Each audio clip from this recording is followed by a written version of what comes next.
Hi hello నమస్తే welcome to our channel. నేను మీ ప్రసన్న. నేను ఈరోజు గ్రామ దేవతలకు ఇష్టమైన చల్ల నైవేద్యం తయారు చేస్తున్నా. దీనికోసం ముందు రోజు రాత్రే వంటగది గ్యాస్ అవి శుభ్రం చేసి స్నానం చేసి పొయ్యికి ముందుగా పసుపు రాసి బొట్టు పెట్టి ఆ తల్లికి నమస్కారం చేసుకుని చల్ల నైవేద్యానికి ముందుగా అన్నం వండి పక్కన పెట్టాను. దానిలో పాలు పెరుగు ఉల్లిపాయ వేసి మూత పెట్టి పక్కన పెట్టాను.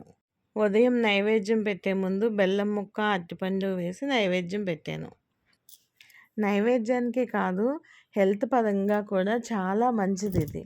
కనీసం వారానికి 2 సార్లు అయినా దీన్ని పిల్లలకి పెట్టడం వల్ల చాలా బలం.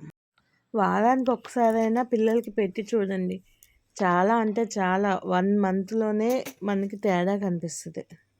రాత్రే తయారు చేసుకుని ఉంచుకుంటాం కాబట్టి పొద్దున్నే మనం బ్రేక్ఫాస్ట్ అంటే ఇడ్లీ దోశ ఉప్మా బజ్జీ ఇవన్నీ చేస్తాం కదా, అవి చేసే శ్రమ కూడా ఉండదు.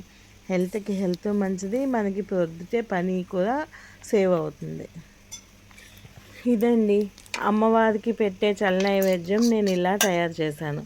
మరి మీరు ఎలా తయారు చేస్తారు కామెంట్లో చెప్పండి ఫ్రెండ్స్. మీరు ఇచ్చే ప్రతి కామెంట్ నాకు చాలా విలువైంది. సో కామెంట్ పెట్టడం మర్చిపోకండి.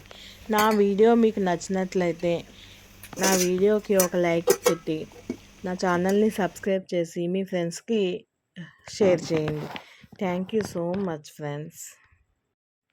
నన్ను ఇలాగే సపోర్ట్ చేస్తారని ఆశిస్తూ నేను మీ ప్రసన్న.